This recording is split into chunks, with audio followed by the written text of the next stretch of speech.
There is a certain kind of person in this world who has always felt a quiet resistance inside. Not rebellion for the sake of rebellion, but a deep inner voice that says, let me choose. Let me decide. Let me walk my own path.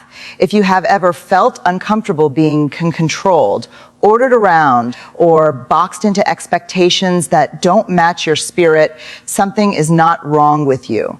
In fact, something powerful may be right with you. Some people are wired for compliance. Others are wired for consciousness. They question, they reflect, they pause before obeying. They don't reject authority. They reject blind authority. They don't resist structure. They resist suffocation. And that difference matters. The world often tries to train independence out of people very early. Think this, follow that path. Want what everyone else wants, but there are individuals who never fully surrender their inner steering wheel. Even when they cooperate, they choose to cooperate. Even when they agree, it is after reflection. That there are yes is meaningful because it could have been a no. Autonomous thinkers are often misunderstood. They are labeled difficult, stubborn, or non-cooperative. But history shows us that progress has almost always depended on people who were willing to say, I see it differently. Innovation is born from internal permission, not external pressure. If you dislike being told what to do, it may not be ego. It may be alignment. You function best when you understand the purpose. You give your strongest effort when you have ownership. You thrive when your choices connect to your values. You are not motivated by commands. You are motivated by meaning. There is also courage in self-direction. It is easier to follow orders than to take responsibility when you choose your own path. You also accept your own consequences. Autonomous people do not just want freedom, they accept accountability. That is maturity, not defiance. Another truth, people with strong autonomy often have a highly developed internal compass. They don't constantly look around for approval signals. They check inward first. Does this feel right? Does this align with who I am becoming? That inner consultation is a rare strength in a noisy world. But autonomy must be refined. Raw independence can become isolation. Strong will must be balanced with listening. Personal authority must grow alongside humility. The goal is not to reject every instruction. The goal is to remain awake while receiving guidance. When you understand your autonomous nature, you stop seeing it as a flaw to hide and start seeing it as a gift to develop. You learn how to collaborate without losing yourself. You learn how to lead yourself before trying to lead others. You become self-directed, not self-centered. So if you've always felt that inner pushback, when someone tries to control your choices, don't rush to silence it, study it, shape it, strengthen it, because within that resistance may live your originality, your leadership, and your calling. Purpose-driven decision-making is one of the strongest signs of true autonomy, and it separates reactive people from intentional ones. When you are purpose-driven, you do not move just because someone gives an instruction, raises their voice, or holds authority over you. You move because you understand the reason behind the action. Your mind naturally asks, what is the outcome? What is the value? What does this lead to? This is not disobedience, this is depth. You are wired to connect action with meaning, effort with direction, and commitment with purpose. People who operate this way are rarely lazy, even though they are often misunderstood as resistant. In reality, they are highly motivated, but only when their motivation is internally activated. External pressure may create short bursts of compliance, but internal purpose creates long-term excellence. When you understand why something matters, your energy changes, your focus sharpens, and your persistence increases. You are not being pushed anymore, you are being pulled by significance. Purpose-driven thinkers tend to pause before agreeing, not because they want to delay, but because they want alignment. They mentally connect the dots between the task and the bigger picture. If the connection is clear, they commit fully. If the connection is missing, they struggle to give their best energy. This is why they perform exceptionally well in environments where leaders explain vision, goals, and impact rather than simply giving orders. They don't just want instructions, they want context, direction, and meaning. This trait also leads to higher quality decisions. Instead of reacting emotionally or socially, you evaluate intentionally. You ask yourself whether a choice supports your long-term values, your growth, your integrity, and your direction. Quick approval does not impress you, loud opinions do not sway you easily, and group pressure does not automatically convert you. You are guided by purpose filters.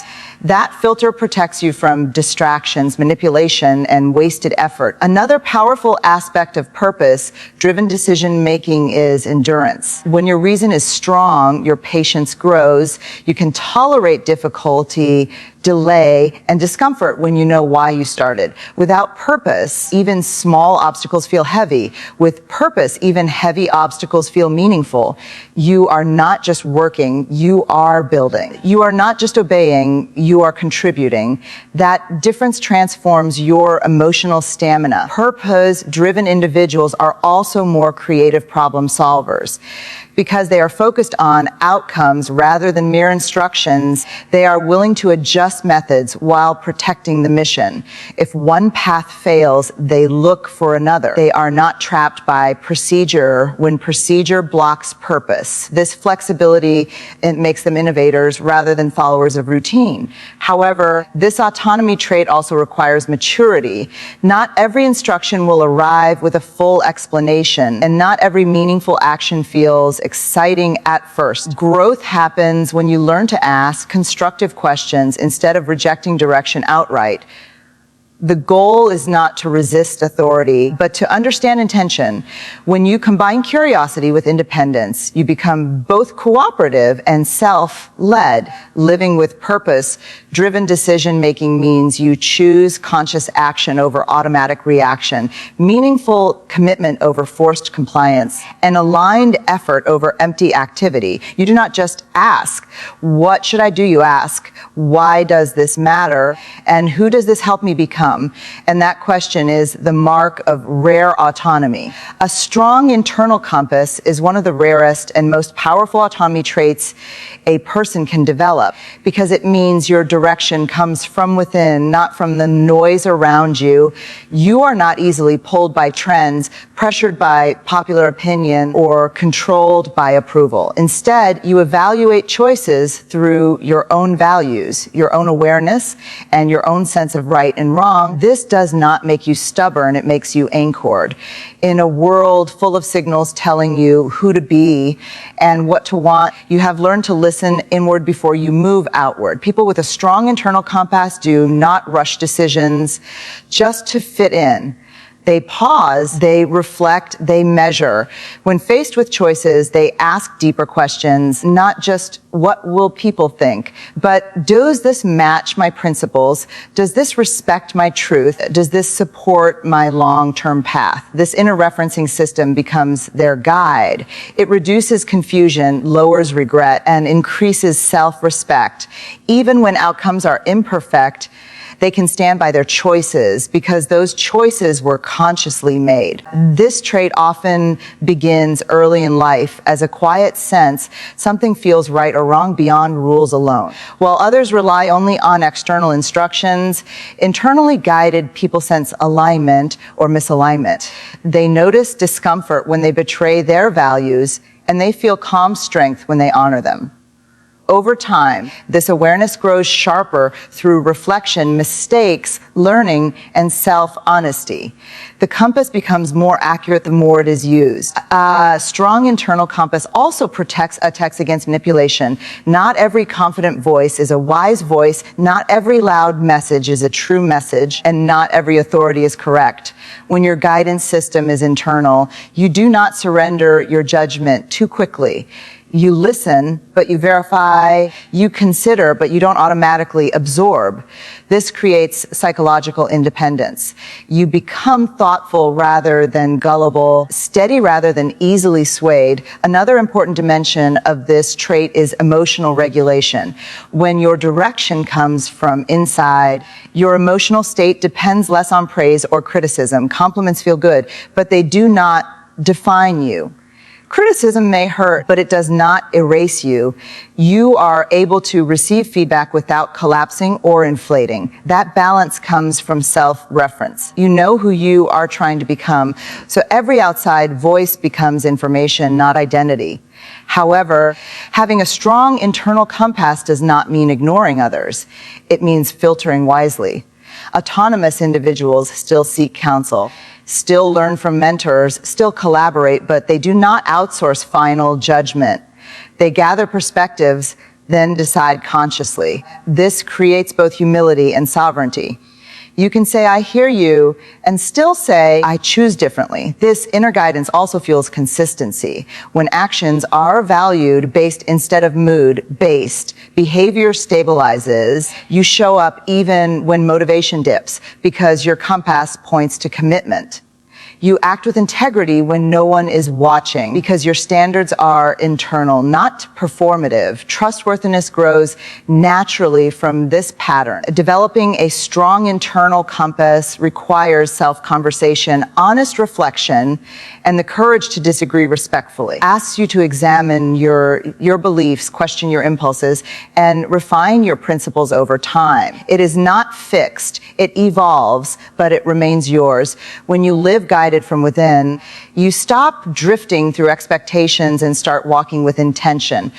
You are not controlled by every passing opinion, every social wave, every external command. You listen inward, you choose deliberately, you stand steadily, and that is the mark of rare, grounded autonomy. Ownership over outcomes is a defining autonomy trait because it shifts a person from passive participation to active responsibility. Instead of living in reaction to instructions, conditions, or other people's decisions, you step into a mindset that says, my choices matter, my actions count, and my results are connected to me. This is not about control over everything, because no one controls every variable. It is about accountability for your part. You stop waiting to be managed and start managing yourself. People who carry ownership over outcomes prefer freedom with responsibility rather than comfort with control. They would rather be trusted with a task than micromanaged through it. They perform best when they are given a goal and allowed to design the path. That is because ownership activates creativity, discipline, and emotional investment. When something is truly yours, your standards rise naturally. You check details more carefully, you persist longer, you correct errors faster, because the result reflects your effort. This trait also changes how you respond to success and failure. When outcomes are positive, you feel gratitude and pride, not entitlement, because you understand the work behind the win. When outcomes are negative, you look first at your contribution before blaming circumstances. You ask, what could I improve? What did I miss? What will I adjust next time? This reflection is powerful. It turns mistakes into training instead of shame. It builds resilience instead of defensiveness. Ownership-minded individuals do not waste much time in excuse patterns. They recognize that excuses protect ego but weaken growth. Responsibility, on the other hand, may sting at first, but it strengthens capability. When you accept your role in results, you gain the power to change future results. That is the hidden reward of accountability. It gives you leverage over your own progress. Another important dimension of ownership over outcomes is initiative. You do not wait endlessly for permission to improve something that is clearly within your reach. If a process is broken, you suggest a fix. If a skill is missing, you start learning it. If a gap appears, you step forward rather than stepping back. Initiative is responsibility in motion. It signals leadership potential even when no leadership title exists. This autonomy trait also improves decision quality. When you know you will carry the consequences of a choice, you think more carefully before making it. You research more, plan more, and prepare more. You are less impulsive and more intentional. Ownership creates foresight. It connects present action with future impact, and that connection produces wiser behavior. At the same time, healthy ownership is balanced, not extreme. It does not mean self-blame for everything that goes wrong, and it does not mean refusing help. Mature ownership recognizes shared responsibility where it exists. It says, I own my part fully and I cooperate on the rest, prevents burnout and isolation while preserving accountability. Ownership over outcomes also builds trust with others. When people see that you do not run from responsibility, do not hide from errors, and do not disappear when things get difficult, your credibility grows. Reliability is born from repeated ownership. Others feel safer collaborating with someone who stands behind their commitments. Developing this trait requires a mindset shift from being directed to being self-directed. Instead of asking only, what was I told to do, you begin asking, what result am I committed to create? That question changes effort level, attention, and persistence. It transforms tasks into missions and participation into contribution. When you live with ownership over outcomes, you stop being a passenger in your work and your growth, and you become the driver. You accept responsibility, you apply initiative, you learn from results, and you improve deliberately. And that is a core signature of true autonomy. Reflective non-conformity is a rare autonomy trait that is often misunderstood because from the outside, it can look like simple disagreement, but from the inside it is thoughtful independence. It is not rebellion for attention, not opposition for ego, not resistance for drama. It is the habit of thinking before agreeing, examining before adopting, and understanding before aligning. A reflective non-conformist does not reject norms automatically. They examine norms consciously, and that difference is everything. Many people conform by default. They follow patterns because they are familiar. They repeat beliefs because they are common. They accept rules because they are established. Reflective non-conformists pause in that automatic flow. They ask, is this true? Is this useful? Is this aligned with my values? Is this still relevant? This questioning is not disrespectful. It is intelligent engagement. Progress in every field has depended on people willing to re-examine accepted ideas rather than blindly protect them. This trait begins with mental independence.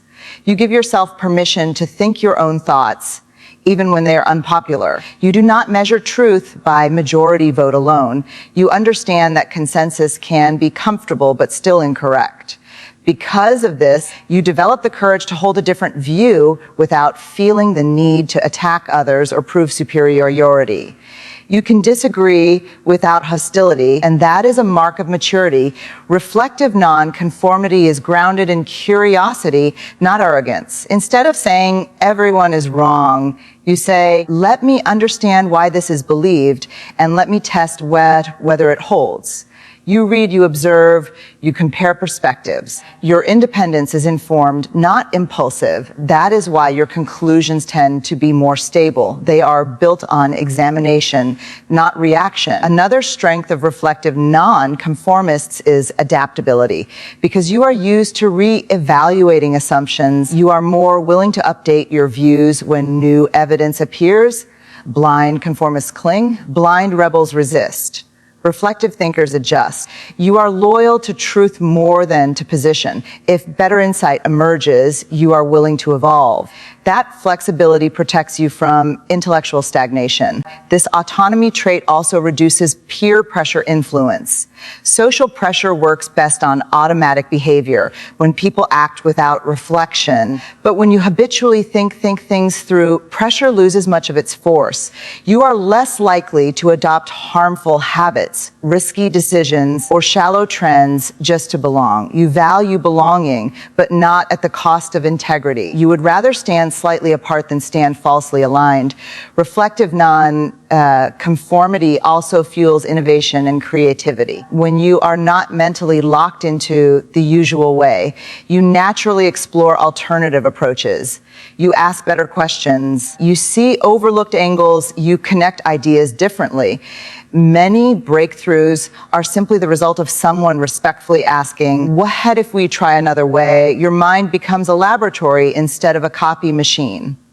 However, this trait must be balanced with humility and listening.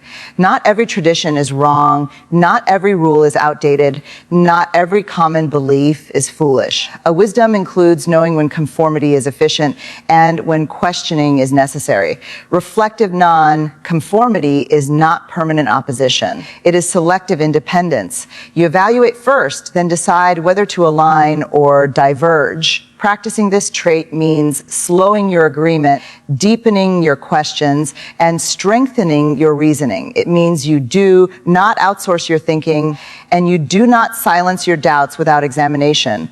You stay respectful, you stay open, but you stay mentally awake. When you live as a reflective non-conformist, you are not controlled by habit, hype, or herd movement. You think carefully, choose consciously, and stand thoughtfully, and that is a powerful expression of autonomy. Self-directed growth is one of the clearest signs of true autonomy because it means your development is not dependent on constant supervision, pressure, or external pushing. You do not wait to be forced into improvement, you choose it. You do not rely only on deadlines, commands, or monitoring to move forward. You build internal drive. This trait turns growth from an occasional event into a personal lifestyle. You become both the student and the coach of your own progress. People with self-directed growth habits take initiative in learning. When they notice a weakness, they don't just feel embarrassed, they become curious. They ask, how can I strengthen this? What can I study? Practice. Instead of hiding gaps, they work on them. Instead of waiting for formal instruction, they search for resources, mentors, books, experiences, and feedback. Their improvement engine runs internally, not externally. This autonomy trait also changes how you relate to discipline. Discipline is no longer punishment. It becomes self-respect. You create routines not because someone is watching, but because your future matters to you. You build habits that support your goals, your health, your mindset, and your craft. You understand that small, repeated actions shape identity over time. Because the commitment is self-chosen, it feels empowering rather than restrictive. Self-directed growth also includes personal standards. You set quality benchmarks for your own work even when minimum standards would be accepted. You review your performance, refine your methods, and raise your expectations. Quiet excellence becomes more important than loud approval. You compete more with your previous self than with other people. That inner scoreboard keeps you progressing even when there is no audience. Another powerful element of self-directed growth is reflective learning. You do not just go through experiences, you extract lessons from them. After success, you ask what worked and why. After failure, you ask what failed and how to adjust. Reflection turns experience into education. Without reflection, repetition happens. With reflection, evolution happens. Autonomous learners build this review habit into their lives. This trait also builds resilience during slow progress. When growth is self-directed, you are less likely to quit just because recognition is delayed. You are fueled by internal goals, not only external rewards. You understand that mastery takes time, repetition, and patience. Because the journey is personally chosen, temporary discomfort does not automatically stop you. You stay engaged through plateaus because your commitment is deeper than mood. Self-directed growth also encourages experimentation. You give yourself permission to try new methods, explore new skills, and test new ideas. You are not frozen by fear of looking inexperienced. You understand that beginners are not inferior, they are in motion. This mindset expands your capabilities faster than perfectionism ever could. At the same time, mature self-directed growth includes seeking feedback. Independence does not mean isolation. You still listen to wise input, expert guidance, and constructive critique. The difference is that you pursue feedback proactively rather than waiting passively. You ask for evaluation because you want acceleration, not because you need validation. You remain teachable while staying self-motivated. Building this autonomy trait requires honest self-assessment, clear personal goals, and regular known effort. It asks you to take charge of your learning plan, your habit system, and your improvement strategy. You become intentional about what you are becoming, not accidental. When you practice self-directed growth, you stop being carried by circumstances and start shaping your development deliberately. You learn continuously, adjust consciously, and improve consistently. And that is one of the strongest expressions of rare autonomy. If you recognize these traits within yourself, purpose-driven decisions, a strong internal compass, ownership over outcomes, reflective non-conformity and self-directed growth, then what you carry is not stubbornness, it is inner authority. It is the ability to stand inside your own awareness and choose consciously. Many people live directed by pressure, but a few live directed by principle. That difference shapes destiny. Not liking to be told what to do does not mean you reject guidance. It means you value understanding. It means you want alignment before action, meaning before movement, truth before agreement. When refined, this quality becomes leadership of the self, and self-leadership is where all lasting leadership begins. But remember, autonomy is not isolation, and independence is not hardness. Your power grows strongest when your self-direction is balanced with humility, listening, and compassion. You are not here to resist everything. You are here to choose wisely. You are not here to walk alone. You are here to walk awake. When you trust your inner compass, take responsibility for your outcomes, question thoughtfully, and commit to your own growth. You stop living by default and start living by design. Your life becomes a series of conscious choices instead of inherited patterns. Honor that inner resistance when it appears, not as rebellion, but as a signal to think, to check, to align. Shape it into wisdom.